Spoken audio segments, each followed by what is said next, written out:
Assalamualaikum warahmatullahi wabarakatuh. Perkenalkan, nama saya Ilham Ahmad Maulana dari Universitas Teknologi Digital dengan jurusan S1 Informatika dengan NPM 2012-3079. Sini saya akan menjelaskan tentang tugas tentang kecerdasan emosional, tugas akhir semester. Ini langsung saja ya ke materinya, kecerdasan emosional.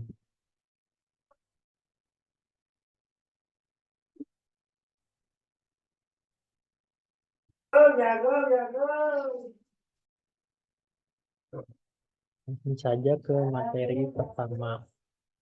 Sini manusia sebagai makhluk yang kompleks. Dalam dirinya seringkali mengalami pertentangan antara emosi dan akal sehat. Apa yang harus dilakukan dalam kondisi seperti itu dan bagaimana cara menyikapinya? Menurut saya, manusia sebagai makhluk yang kompleks sering mengalami pertentangan antara emosi dan akal sehat. Dalam kondisi, dalam kondisi seperti itu, dalam agama Islam menyarankan untuk mengendalikan emosi dengan tidak menuruti amarah kecuali pada hal-hal yang tidak dilarang dalam agama dan tidak bertentangan dengan akal. Selain itu, manusia juga diminta untuk memaksimalkan potensi akalnya untuk mengambil putusan yang bijaksana. Dalam konteks psikologi, pertentangan antara emosi dan akal sehat dapat diatasi dengan mengembangkan kecerdasan emosional dan mengelola emosi secara seimbang. Atau secara umum menjaga keseimbangan antara emosi dan akal sehat dan memerlukan kesadaran diri, pengendalian diri dan kemampuan untuk membuat keputusan yang bijaksana.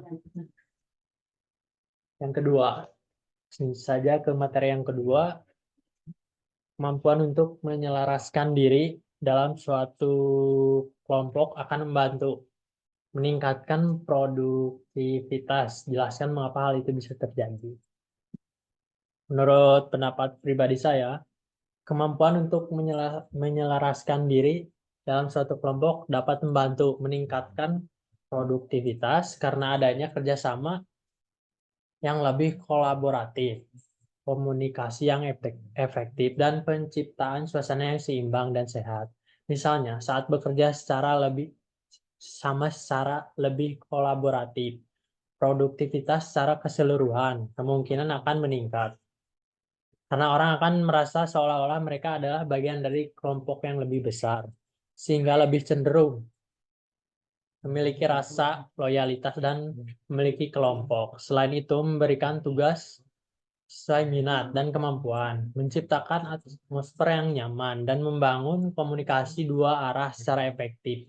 Juga dapat meningkatkan produktivitas. Dengan demikian, menyelaraskan diri dalam suatu kelompok dengan baik akan menciptakan lingkungan kelompok yang mendukung dan memungkinkan individu untuk berkontribusi secara maksimal sehingga meningkatkan produktivitas secara keseluruhan.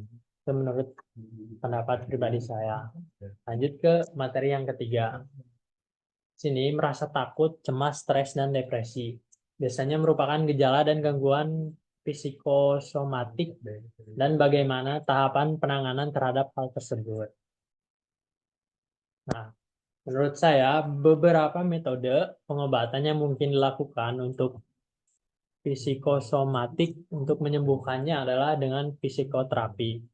Khususnya terapi perilaku kognitif yang bertujuan untuk melatih respon mental seseorang terhadap situasi yang berat. Selain itu, penggunaan obat-obatan seperti antidepresi yang diresepkan oleh dokter juga dapat membantu mengurangi gejala yang terkait dengan gangguan psikosomatik. Selain pengobatan, penting juga untuk mencari tahu hal-hal yang dapat memperburuk gejala psikosomatik dan melibatkan diri dalam terapi relaksasi, meditasi, atau latihan fisik untuk meredakan gejala tersebut. Lanjut lagi ke materi keempat. Jelaskan mengapa optimisme diperlakukan untuk melawan rasa putus asa atau bahkan depresi ketika dihadapkan pada suatu masalah. Nah, di sini jawabannya adalah Optimisme diperlukan untuk melawan rasa takut, rasa putus asa, atau bahkan depresi. Ketika dihadapkan pada suatu masalah, karena optimisme dapat membantu seseorang untuk melihat sisi positif dari suatu situasi dan mempertahankan harapan untuk masa depan yang lebih baik. Menurut penelitian, orang yang memiliki sikap optimis cenderung memiliki kekebalan tubuh yang lebih baik dan lebih mampu mengatasi stres dibandingkan orang-orang yang memiliki sikap pesimis atau putus asa. Selain itu, optimis juga dapat membantu seseorang untuk mengatasi rasa takut dan kecemasan serta meningkatkan kesehatan dan mental fisik. Lanjut ke materi yang kelima.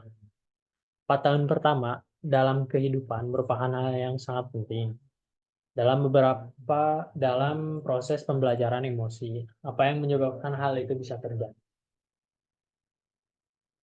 Menurut pendapat saya, 4 tahun pertama kehidupan merupakan periode yang sangat penting dalam pembelajaran emosi. Karena pada masa ini, otak anak mengalami perkembangan yang pesat, terutama dalam pengaturan emosi dan respon terhadap lingkungan sekitar. Pada usia ini, anak-anak mulai mengembangkan kemampuan untuk mengenali, memahami, dan mengatur emosi mereka, yang merupakan dasar bagi perkembangan kesehatan mental dan kemampuan sosial di masa depan. Selain itu, pada usia ini, interaksi dengan orang tua dan lingkungan sekitar juga memainkan peran kunci dalam membentuk pola emosi anak. Oleh karena itu, lingkungan yang mendukung penuh kasih sayang dan responsif akan membantu anak mengembangkan keterampilan emosi yang kuat, yang dapat membantu mereka menghadapi tantangan emosional di kemudian hari. Kesimpulan dari semua topik yang saya tadi bacakan, kesimpulan dari topik yang telah dibahas adalah pentingnya mengelola emosi dan akal sehat secara seimbang. Saja yang saya bisa dapat sampaikan materinya. Mohon maaf apabila